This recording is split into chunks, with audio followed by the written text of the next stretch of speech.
আসসালামু আলাইকুম। আমি হৃদয় রহমান, ব্রোকেন বিবিএ চ্যানেলে আপনাদের সবাইকে স্বাগতম। আজ আমি অনার্স সেকেন্ড ইয়ারের বিজনেস স্ট্যাটিস্টিক্স বইয়ের দ্বিতীয় অধ্যায়, যেটার নাম হচ্ছে মেজার অফ সেন্ট্রাল টেন্ডেন্সি, এই অধ্যায় নিয়ে আলোচনা করব। সুন্দর এবং সহজভাবে বোঝানোর চেষ্টা করব। এটি আমার প্রথম ভিডিও, তাই উচ্চারণ বা অন্য কোথাও কোনো ভুল হলে ক্ষমা সুন্দর দৃষ্টিতে দেখবেন। চলেন শুরু করি। এই অধ্যায়ে যে ধরনের অঙ্কগুলো করা লাগবে তা আমরা দেখে নেই। 1 নম্বরে আছে মিন। মিনকে আমরা 3 ভাগে ভাগ করি। একটি হলো অ্যারিথমেটিক মিন, 2 নম্বর জিওমেট্রিক মিন এবং হারমোনিক মিন। এরপরে আমাদের যে ধরনের অঙ্ক করা লাগবে তার মধ্যে আরেকটি হলো কম্বাইন্ড মিন অর্থাৎ মিলিত গড়, মিডিয়ান অর্থাৎ মধ্যমা, মোড অর্থাৎ প্রচুরক, কোয়ার্টাইল অর্থাৎ চতুর্থাংশ, ডেসাইল অর্থাৎ দশহারি, পার্সেন্টাইল অর্থাৎ 100 ভাগের 1 ভাগ এবং মিসিং ফ্রিকোয়েন্সি অর্থাৎ অনুপস্থিতি ফ্রিকোয়েন্সি। এই অধ্যায়ে 3 ধরনের অঙ্ক দিয়ে প্রশ্ন আসতে পারে। একটি হলো সিম্পল সিরিজ, 2 নম্বর ডিসকন্টিনিউয়াস সিরিজ এবং কন্টিনিউয়াস সিরিজ। এবার আমরা এই সিম্পল সিরিজ, ডিসকন্টিনিউয়াস সিরিজ এবং কন্টিনিউয়াস সিরিজ কী এবং এর উদাহরণ দেখে নেব। প্রথমে দেখতে পাচ্ছি আমরা সিম্পল সিরিজ, যেখানে শুধু মার্কস দেওয়া আছে, যেমন 60, 55, 45 ইত্যাদি। এরপরে যদি আমরা ডিসকন্টিনিউয়াস সিরিজের দিকে তাকাই তাহলে দেখতে পারবো মার্কসের সাথে নাম্বার অফ স্টুডেন্টস দেওয়া আছে। এখানে কতজন স্টুডেন্ট কত নাম্বার পেয়েছে এগুলো দেওয়া আছে। যদি কন্টিনিউয়াস সিরিজের দিকে তাকাই তাহলে দেখতে পাবো শ্রেণী আকারে দেওয়া আছে, অর্থাৎ 60 থেকে 70-এর মধ্যে পেয়েছে 5 জন, 70 থেকে 80-এর মধ্যে পেয়েছে 4 জন। যদি শ্রেণী আকারে থাকে তাহলে আমরা সেটাকে দেখে বুঝতে পারবো যে এটি কন্টিনিউয়াস সিরিজ। যদি শুধু মার্কস এবং নাম্বার অফ স্টুডেন্টস দেওয়া থাকে তাহলে আমরা বুঝে নেব এটি ডিসকন্টিনিউয়াস সিরিজ, এবং যদি শুধু মার্কস দেওয়া থাকে তাহলে আমরা বুঝব এটি simple series.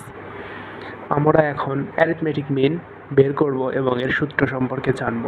Arithmetic মিনকে x bar দ্বারা প্রকাশ করা হয়।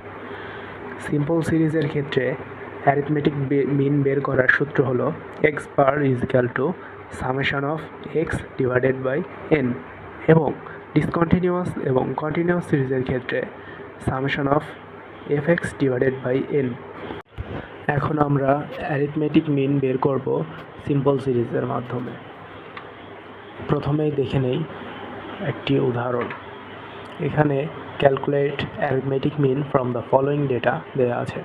এখানে শুধু মার্কস দেওয়া আছে, অর্থাৎ এটি দেখে আমরা বুঝতে পারবো এটি একটি সিম্পল সিরিজ।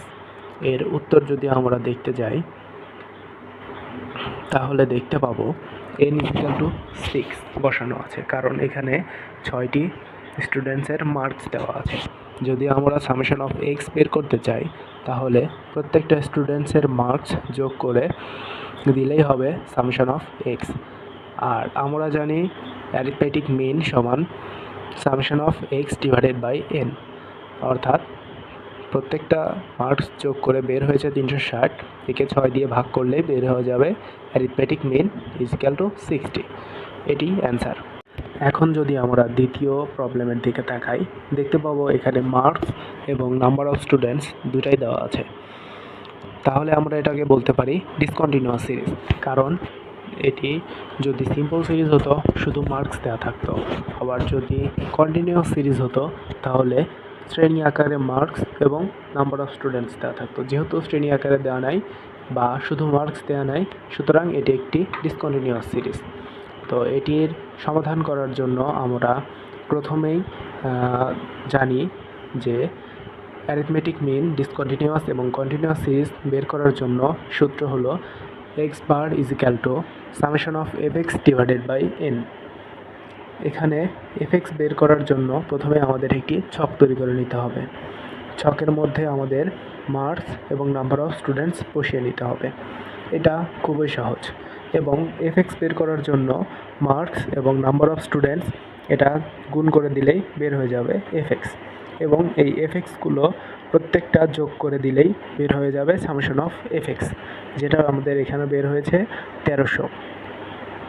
এরপরে স্টুডেন্টস নাম্বার অফ স্টুডেন্টস যেটা আছে এটাকে যদি আমরা যোগ করে দেই তাহলে বের হয়ে যাবে n।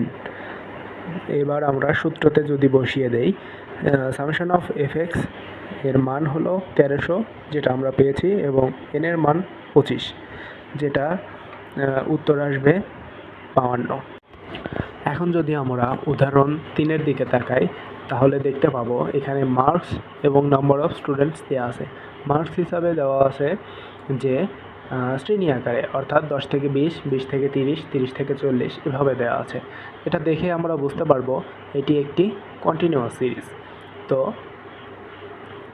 তো আমরা এর সমাধানের দিকে যাই যদি, তাহলে আমরা জানি অ্যারিথমেটিক মিন, ডিসকন্টিনিউয়াস এবং কন্টিনিউয়াস সিরিজ বের করার ক্ষেত্রে সূত্র হলো summation of f x divided by n. এখানে আমরা এফএক্স বের করার জন্য আগের মতোই ঘর করে নেব, শুধু একটি বাড়তি ঘর হবে মিড ভ্যালুর। এখানে মিড ভ্যালু বের করা অত্যন্ত সহজ। প্রথম যে আমাদের শ্রেণী আছে, শ্রেণীর প্রথম সংখ্যা এবং শেষের সংখ্যা অর্থাৎ 10 এবং 20 যোগ করে 2 দিয়ে ভাগ করে দিলেই মিড ভ্যালু হয়ে যাবে। এভাবে প্রত্যেকটাই 20 এবং 30 যোগ করে যদি আমরা 2 দিয়ে ভাগ করি তাহলে 25 আসবে। আবার 25 এবং 40 যোগ করে যদি 2 দিয়ে ভাগ করি তাহলে আসবে 35।